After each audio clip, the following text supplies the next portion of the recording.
মিয়ানমারের রাখাইনে সহিংস ঘটনায় বাস্তুচ্যুত হয়ে কক্সবাজারে পালিয়ে আসা রোহিঙ্গাদের আগমনের 9 বছর পূর্তি হয়েছে গতকাল। উখিয়া টেকনাফে রোহিঙ্গাদের ঢল আজ পরিণত হয়েছে দীর্ঘমেয়াদী শরণার্থী সংকটে। 9 বছর ধরে একই প্রশ্ন, কবে ফিরবে রোহিঙ্গারা? প্রতি বছর 25 আগস্ট ক্যাম্পে পালিত হয় রোহিঙ্গা গণহত্যা দিবস। দাবি ওঠে গণহত্যার বিচার, নিরাপত্তা এবং মর্যাদাপূর্ণ প্রত্যাবাসনের। কিন্তু প্রত্যাবাসনের পথে সবচেয়ে বড় দেয়াল এখন রাখাইনদের নিরাপত্তা পরিস্থিতি। রোহিঙ্গা 2017 সাল থেকে আজকে 2026 সালের শেষ প্রায় 9 বছরের মধ্যে একজন রোহিঙ্গাকেও প্রত্যাবাসন সম্ভব হয়নি, বরঞ্চ আরো উল্টো বাংলাদেশে রোহিঙ্গা ঢুকে গেছে। ইতোমধ্যে তারা সন্ত্রাসী কর্মকাণ্ড, অস্ত্র, মাদক, ধর্ষণ, চুরি, ডাকাতি এই সমস্ত কর্মকাণ্ডগুলোর কারণে আমরা ইতোমধ্যে অনেকটা অসহায় অবস্থা বিরাজ করছে। তবে কাগজে কলমে প্রত্যাবাসনের আলোচনা থাকলেও মাঠে নেই এর বাস্তবতা। যে রাখাইনে ফিরবে রোহিঙ্গারা সেখানেই চলছে সংঘাত। উত্তর রাখাইনের বড় একটি অংশে রয়েছে আরাকান আর্মির নিয়ন্ত্রণ, যার ফলে প্রত্যাবাসনের হিসাব এখন শুধু মিয়ানমারের কেন্দ্রীয় সরকারের সঙ্গে আলোচনায় সীমাবদ্ধ নেই। তাহলে এখন প্রশ্ন, রোহিঙ্গারা এখন ফিরবে কোথায়? রোহিঙ্গা নেতারা বলছেন, জাতিসংঘের মাধ্যমে আইডেন্টি কার্ড দিয়ে সেফ জোন দিলে এখনই চলে যাব নিজ দেশে। আর হাল্লা যাইতে হলে হাল্লা যাই না, আর তো এটা কোনো কিছু না, ঘর বাড়ি নাই, বেনা নাই, জায়গা জমি নাই, গাড়ি ঘোড়া নাই, কিছু নাই, আর তো এটা কোনো কিছু কি প্রপার্টি হতে নাই, আরো হাল্লা যাইতে হলে হাল্লা দেখি পারি।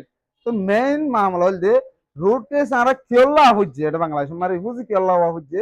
রুট কেসে আনোর যদি হনকান সলিউশন নয় ধরে সলভিন নয় ধরে আবার কিভাবে জায়গায় আনত হঠাৎ করে যাইতে পারে, এই মুশকিল যদি আন। এদিকে স্থানীয় সচেতন মহল বলছেন, রোহিঙ্গারা বিভিন্ন মাদক, অপহরণ, চাঁদাবাজি সহ নানা ধরনের অপরাধ কর্ম কাজে জড়িয়ে পড়েছে, আর তাই তাদের দ্রুত প্রত্যাবাসন চান তারা। মানবিক কারণে আমরা রোহিঙ্গাদেরকে তৎকালীন সরকার আশ্রয় দিয়েছিল। ফলশ্রুতিতে তারা দীর্ঘ 9 বছর যাবৎ কক্সবাজার আইন শৃঙ্খলার মারাত্মক বিঘ্ন ঘটাচ্ছে।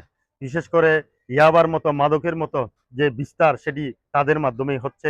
সেই সাথে চিন্তায় বেড়ে গেছে। আমরা চাই রোহিঙ্গারা যেন দ্রুত প্রত্যাবাসন হোক, তাদের নিজ দেশে ফিরে যাক।